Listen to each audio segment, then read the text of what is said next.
I was driving home after a long night shift when my GPS suddenly spoke. Turn around. This is not the correct route. My hands froze on the wheel. I hadn't even opened the GPS app. My phone was locked, the screen dark, yet the voice was calm, clear, and coming through my car speakers. Before I could process it, the voice said again, "Please trust me. Keep driving." I had no idea how my car was doing that, but 2 miles later, I found out exactly why, and it's something I'll never forget. Hey everyone, my name is Rachel, and this is the story of how a mysterious voice saved my life on a quiet highway in the middle of the night. Make sure to subscribe to my channel for more real-life stories like this one, and comment where you're watching from. Now let me take you back to the night everything changed. I had just finished a 16-hour shift at the hospital. My body felt heavy, and my eyes stung from staring at bright lights for too long. The clock on the dashboard read 11:47 p.m. I remember yawning, turning off the hospital parking lot lights in my mirror, and feeling that small wave of relief that comes with heading home after a long day. I worked as a nurse at a small-town hospital in northern Pennsylvania. The drive home was usually quiet, 30 miles through winding back roads and wooded highways, with barely any streetlights. I had driven this route hundreds of times before, so I didn't need GPS. I knew every curve, every turn, and even where the deer liked to cross. It was my nightly routine. The air was cold that night, the kind of cold that makes the steering wheel feel like ice against your fingers. A thin mist hung over the road, swirling in my headlights. The radio played softly, an old country song I barely noticed as I sipped lukewarm coffee from my travel mug. My phone was mounted on the dash, charging, and my Bluetooth was connected so I could talk to my brother, Jacob. He worried about me driving home late, so he called most nights just to check in. "Long night again?" he asked, his voice cutting through the low hum of the car. "Brutal," I said with a tired laugh. "We had 3 emergency admits after midnight. I'm running on caffeine and prayers right now." He chuckled. "You sound like you're about to fall asleep. Crack a window, turn up the music, whatever you gotta do. You're scaring me." "I'm fine," I said, smiling a little.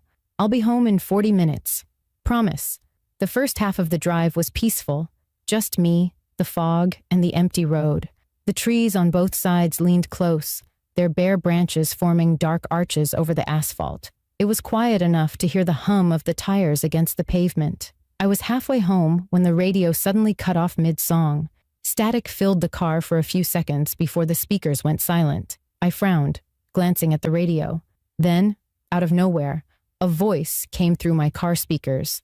A calm, female voice that didn't sound like any navigation app I'd ever used. "Turn around. This is not the correct route." I jerked slightly, eyes darting to my phone. The screen was black. I wasn't using maps, hadn't opened any app, and yet the voice had come through perfectly clear. "Jacob, did you hear that?" I asked, but his line was silent. I checked the Bluetooth connection. It was still on. "Jacob," I said again, but nothing. The voice spoke again. "Turn around. This is not the correct route." My chest tightened. I wasn't lost. I hadn't taken a wrong turn. This was my usual route. I unlocked my phone, trying to see if the GPS had somehow activated itself. It hadn't. No open apps, no alerts, no messages. I shook my head, laughing nervously. "Okay, that's weird." A second later, my brother's voice came back through the speakers. "Rach, you still there? What's going on?" I exhaled, relieved. My GPS just turned on by itself or something. It told me to turn around. He laughed. "Creepy. Maybe your car's haunted." "Yeah, maybe," I said, trying to sound calm. "I'm just tired. Probably some glitch. Get some sleep when you get home, okay?" He said. "I will. Good night, Jacob." I hung up and shook off the weird feeling, turning the radio back on. The music came through again, and for a few minutes, everything felt normal. But that strange chill in my chest didn't go away. The fog ahead was getting thicker now, and I slowed down slightly. My headlights barely cut through it. I leaned forward, squinting, trying to see the curve ahead. Then, once again, the radio went silent. This time, the voice didn't say to turn around. It said something different. "Please trust me. Keep driving." My hands froze on the wheel. The tone was softer this time, almost pleading. My pulse quickened as I whispered to myself, "What is happening?" I reached for my phone again, but the screen stayed black. The car felt colder than before, like the air inside had changed. I tried to ignore it, focused on the road, and told myself it was all in my head. But the voice came back a third time, calm and insistent. "Keep driving, Rachel. Please, trust me." That was when my heart truly started to race, because no one and nothing should have known my name. And from that moment on, I knew this drive home wasn't going to be normal. The sound of my name echoing through the car speakers made my blood run cold. I gripped the steering wheel tighter, staring straight ahead at the endless stretch of fog-covered road. I knew I hadn't connected my phone to any navigation system. My Bluetooth was only for calls, and I'd never downloaded any voice assistant that could talk to me like that. The voice was calm, almost gentle, but something about the way it said, "Rachel, please trust me," made my heart pound harder. I tried to steady my breathing. "Okay, this isn't funny," I muttered, checking my phone again. The screen was blank. I even pulled the charging cable out of the port, thinking maybe the system was glitching. Nothing changed. The radio was off. The car's screen showed no active apps, just silence, broken by the hum of the engine. The voice didn't return for a few minutes. I told myself it was just a coincidence, maybe some interference from another Bluetooth device, or maybe exhaustion playing tricks on me after a 16-hour shift. But that small voice of reason was getting quieter. Every hair on my arm stood up, like my body knew something my brain didn't. The fog ahead was thickening. The world outside had turned gray and shapeless. My headlights barely reached 20 feet ahead. The trees on both sides loomed like dark shadows, bending toward the road. My instincts told me to slow down, but I didn't dare stop. I rolled my window down halfway, letting the cold night air slap against my face to keep me awake. I could hear nothing but the steady hum of the tires and the soft hiss of wind. Then the voice returned, quiet at first, but clear. "Do not take the next turn." I looked up sharply. The road split just a few hundred feet ahead. My usual route home turned right at that fork. The voice said again, firmer this time, "Do not turn. Keep straight." My heart started to race again. That made no sense.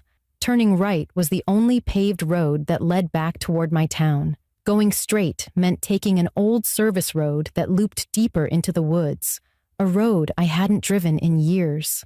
"Who are you?" I said out loud, hoping maybe my car's microphone would pick up something. No response. I slowed down as I reached the fork. My headlights illuminated a worn green road sign, Route 14. The right turn looked familiar, safe. I could almost picture the little gas station a few miles ahead where I sometimes stopped for coffee. I gripped the wheel, ready to make the turn. That's when the voice screamed, loud, urgent, no longer calm. "Rachel, keep straight." The shout made me jump. I jerked the wheel back forward and hit the gas instinctively. My heart thudded against my chest as I sped down the narrow, uneven service road. Gravel pinged against my tires. I drove for several seconds before daring to look in my rearview mirror. In the faint glow of my taillights, I saw something. Headlights on the main road, right where I was about to turn. They weren't moving, just sitting there, watching. A shiver ran down my spine. It looked like a black SUV, maybe idling with its lights on. But the longer I stared, the clearer it became. There wasn't just one set of lights. There were two, one parked behind the other. The voice came again, softer now. "You are safe. Keep driving." I swallowed hard and pressed the accelerator, trying to focus on the road ahead. The fog was thicker here, curling like smoke around the trees. My hands trembled, but I forced myself to stay steady. My phone buzzed suddenly in the cup holder, making me jump. I glanced down. It had turned on by itself. The screen glowed white for a moment, and a message appeared. 2 miles. Please trust me. I had no idea what to believe anymore. A part of me wanted to pull over and just breathe, but another part, something deep in my gut, told me to keep going. I drove another mile, maybe more, the road twisting and narrowing as the woods closed in around me. Then, far in the distance, I saw flashing lights cutting through the fog, blue and red. I slowed down, confusion flooding my mind. Police lights? Out here? As I approached, I realized the lights weren't moving. The road curved slightly, and then I saw it. A crash site. 2 vehicles crumpled together in the ditch, smoke rising from the front end of one. An ambulance was parked nearby, but no one seemed to be around. My heart pounded faster. I eased to a stop on the shoulder. The wreck was right at the intersection where I should have turned. My chest tightened as the realization hit me. If I had turned right when I planned to, I would have driven straight into that crash at full speed. I covered my mouth with my hand, staring at the wreckage through the fog. The timing, the warning, it all lined up. The GPS hadn't glitched. The voice, whatever it was, had saved me. Then I noticed something that made my blood run cold again. The black SUV I had seen in my mirror wasn't part of the crash. It was parked just beyond it, facing the road, its headlights off now, and I could see someone standing beside it, watching me. The voice spoke one last time, almost like a whisper in my ear. "Don't stop. Keep going." And without another thought, I slammed the car into gear and drove. I didn't look back. My pulse was racing, my throat dry, my mind spinning. I didn't know if I was being protected or warned. All I knew was that something, or someone, had just saved me from whatever was waiting in that fog. My hands were shaking as I gripped the steering wheel, my knuckles white under the dim glow of the dashboard lights. I kept glancing at the rearview mirror, half expecting to see headlights coming after me. The fog outside was so thick now that it felt like I was driving through a tunnel of smoke. My heart thudded painfully against my ribs, and my mind kept looping over what I'd just seen. That crash site, that SUV, and the person standing in the shadows. I didn't know whether to trust the voice that had guided me away, or to be terrified of it. But deep down, I knew one thing for sure. If I hadn't listened, I might be lying in that ditch right now. I tried to slow my breathing, forcing myself to focus. My phone was still glowing faintly on the dashboard, even though I hadn't touched it. I leaned forward slightly, afraid to take my hands off the wheel, and saw another message flash across the screen. "You are not safe yet. Keep driving." My stomach dropped. I stared at those words, the letters glowing white against the black screen, and a chill crept down my spine. I wanted to stop, to pull over and call for help, but the voice, now almost like an instinct inside my head, kept urging me forward. The road twisted through the trees, the fog breaking in short bursts that revealed nothing but empty highway and leafless branches reaching into the mist. Every so often, I thought I saw movement at the edges of my headlights, a figure, a shape, something watching, but it would vanish when I blinked. My mind was running wild. I kept asking myself questions with no answers. Who had spoken to me? How did my phone know my name? And if this wasn't a glitch, what exactly was it protecting me from? Up ahead, the road widened slightly, and I spotted a small gas station, a lonely building with flickering lights and a single pickup truck parked beside it. Relief washed over me. I needed people, witnesses, anything that made me feel grounded in reality again. As I pulled into the gravel lot, my phone buzzed again. Another message appeared. "Stop here. Wait inside." I hesitated. "Okay," I said out loud, my voice trembling. "If this is some weird prank, you win." But even as I said it, a part of me trusted it. I parked near the entrance, grabbed my bag, and hurried inside. The bell above the door jingled, and the warmth hit me instantly. The gas station was small, 2 aisles of snacks, a counter, and an older man behind it flipping through a magazine. He looked up, startled, probably because I burst in looking pale and shaken. "Everything all right, miss?" he asked. I nodded too quickly. "Yeah, my GPS glitched or something. I think someone's following me." The words spilled out before I could stop them. His expression changed immediately from confusion to concern. He stepped around the counter. "Sit down. You look like you've seen a ghost." I sat on a stool near the coffee machine while he picked up his phone and called the local sheriff's office. "We've had a couple of weird things happen out here lately," he said while waiting for them to pick up. "You did the right thing, stopping here." The mention of weird things made my stomach tighten again. "What do you mean?" I asked. He lowered his voice. "A few nights ago, a trucker swore he saw lights in the woods. 2 vehicles parked in the same spot you just came from. Then the next morning, that crash happened. Nobody knows what really went down. Before I could reply, my phone buzzed again. The old man looked at me questioningly, and I slowly turned the screen toward myself. The message read, "Stay where you are. Do not leave with anyone you don't know." I showed him, and his eyes widened slightly.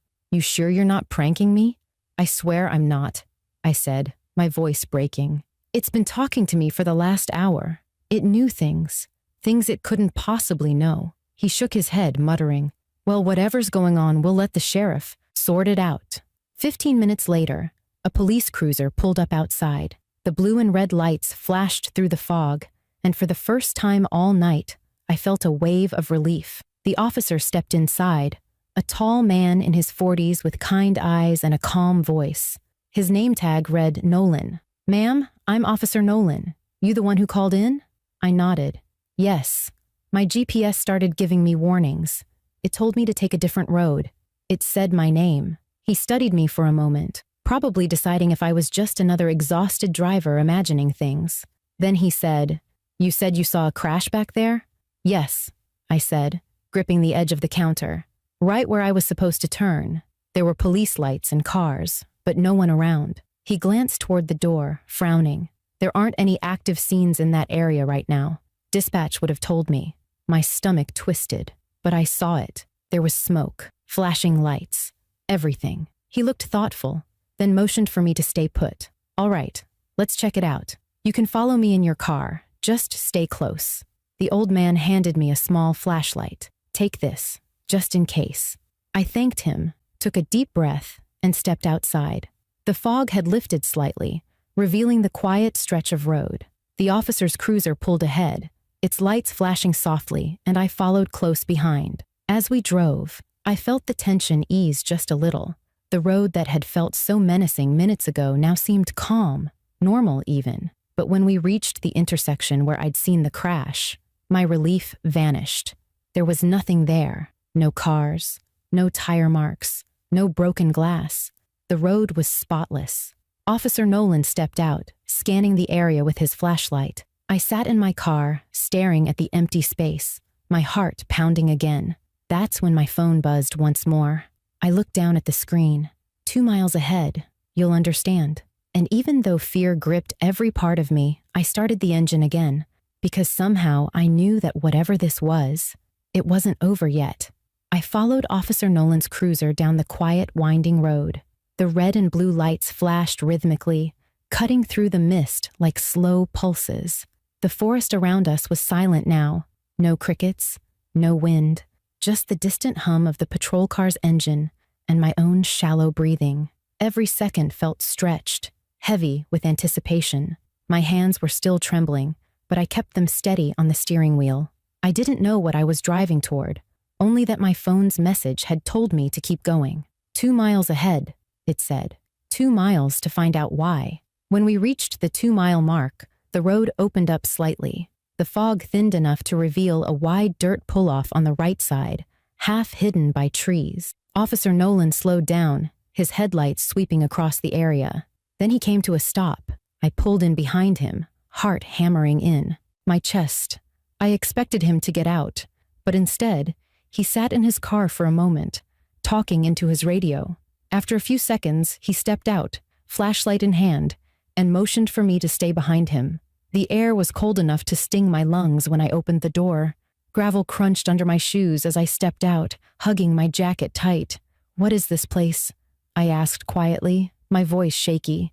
"Old rest area," he replied, scanning the woods with his flashlight. "No one's supposed to come through here anymore. State closed it down after an incident a few years back." That word, incident, made my chest tighten. What kind of incident? He didn't answer right away. He crouched down near the edge of the clearing, his beam illuminating something on the ground. I took a hesitant step closer. My stomach twisted when I saw what he was looking at. 2 deep tire tracks leading straight into the trees, as if a vehicle had left the road in a hurry. The soil around them looked disturbed, like it had been driven over recently. "These are fresh," he said quietly. "A few hours old, maybe." A chill crawled up my spine. "You think it's connected to what I saw?" He looked at me, the flashlight beam catching the fear on my face. Maybe, he said, but let's not jump to conclusions. He straightened and walked toward the trees. I hesitated, then followed, my shoes crunching twigs beneath me. The deeper we went, the colder it felt. The air was heavy, damp, and filled with that smell of wet leaves and metal. After maybe 30 feet, the beam from his flashlight hit something shiny. He stepped closer, and the light revealed the front bumper of a vehicle buried partially in the underbrush. It was an SUV, black, just like the one I had seen earlier. My breath caught. "That's it," I said, my voice cracking. "That's the car I saw." He examined it carefully, moving his light along the side. The windows were shattered, the front end crushed against a tree. Then he stopped suddenly and said, "Wait here." I froze as he walked around to the driver's side, opened the door, and leaned in. For a few seconds there was silence. Then his voice came out low and tense. "Stay where you are, Rachel." My pulse spiked. "What is it?" I asked. He didn't answer right away. He reached for his radio, speaking into it in quick, clipped tones. I couldn't hear what he was saying. Then, slowly, he stepped back from the SUV. Even from where I stood, I could see his jaw tighten. "Officer?" I said, stepping closer despite his warning. "What's going on?" He turned toward me, his face pale in the glow of the flashlight. "There are 2 people inside," he said quietly. "Both deceased." The words hit me like a punch to the chest. My knees went weak. "Deceased?" I repeated. He nodded grimly. "Looks like they've been here for a while. Weeks, maybe months." That didn't make sense. "No, I saw that car tonight. It was parked by the road. There were people standing beside it, waving for help." He shook his head. "That's not possible." My heart raced. "I'm telling you, I saw them. They were alive. They looked right at me." He looked at me for a long moment, then said softly, "Rachel, those bodies are wearing the same kind of dark clothes you just described. Whoever you saw tonight, they weren't alive." The ground seemed to shift beneath me. My head spun, and I stumbled backward until my back hit a tree. The woods felt suffocating now, the silence pressing in from all sides. My mind screamed for logic, for an explanation that made sense, but nothing did. How could I have seen people standing by a car that had been wrecked and abandoned for months?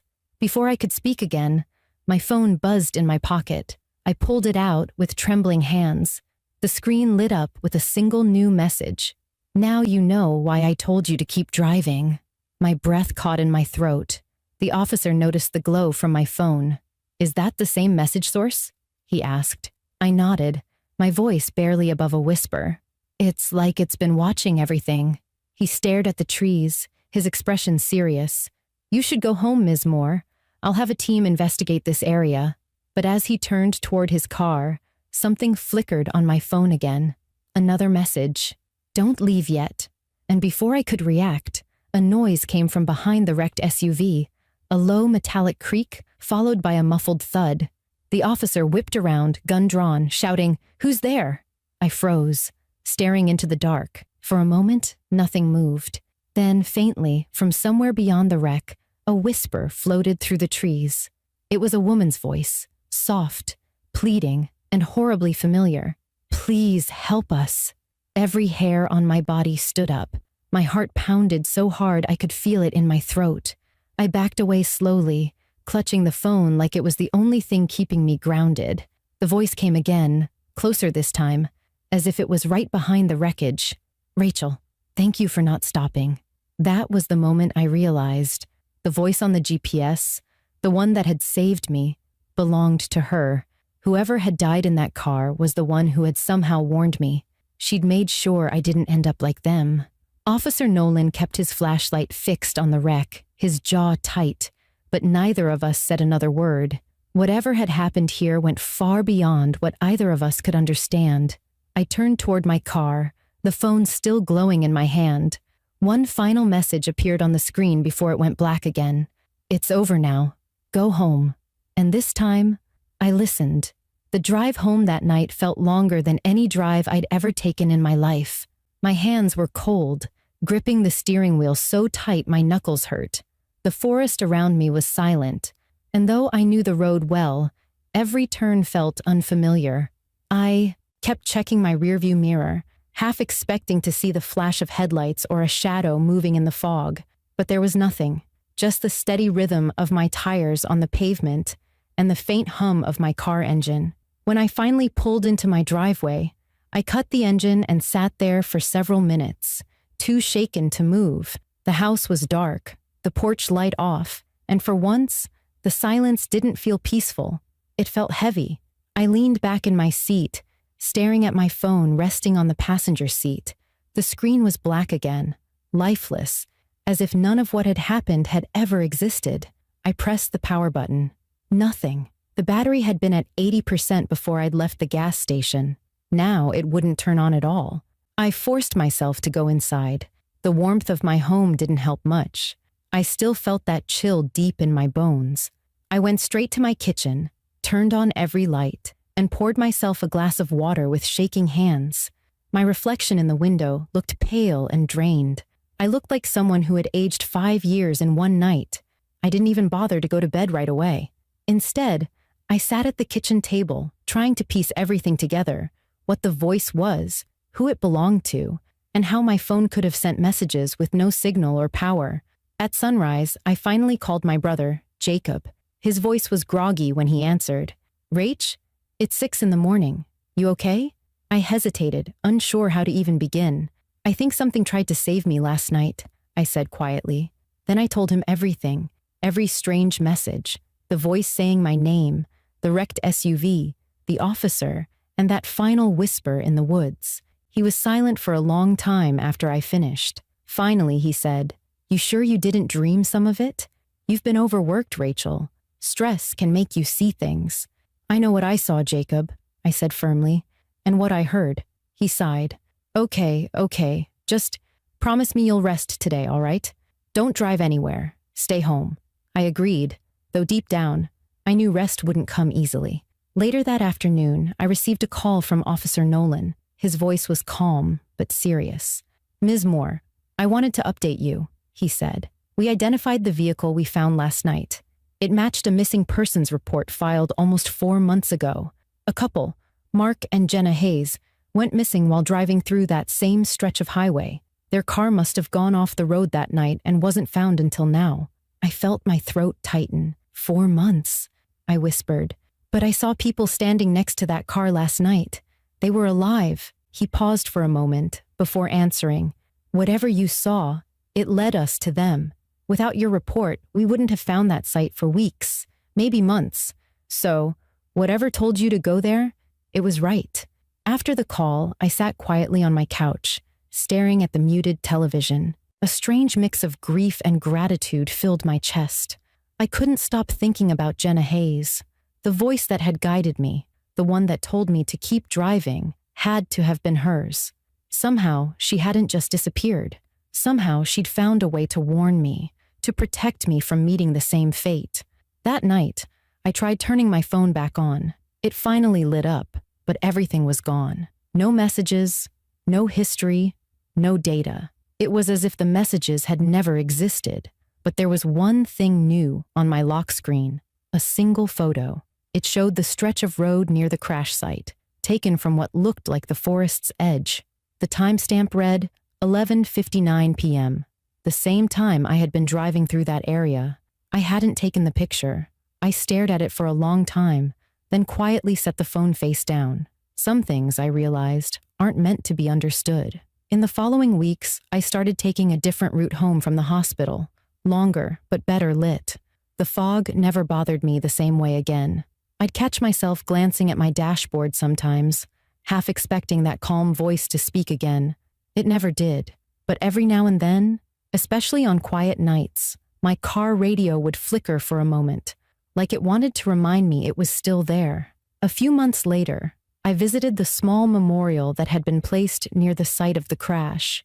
Someone, maybe their family, had left flowers, candles, and a framed picture of Mark and Jenna smiling together. I stood there quietly for a while, a lump forming in my throat. I whispered, "Thank you," before getting back into my car. As I drove away, the radio turned on by itself for just a second. A faint static crackled through the speakers, and then, almost too soft to be sure, I heard a single word. Goodbye. I smiled, tears stinging my eyes. It wasn't fear anymore. It was peace. That night changed the way I saw everything. I used to think technology was just wires and screens, but now I know it can be something more, something that connects us to the unexplainable. Whether it was fate, a glitch, or Jenna's spirit, I don't know. But I do know this. Sometimes, the voices we ignore are the ones that save us. If this story gave you chills, or made you think twice about trusting your instincts, make sure to subscribe to my channel for more true and mysterious stories, and comment where you're watching from. You never know. Your next drive home might not be as quiet as you think.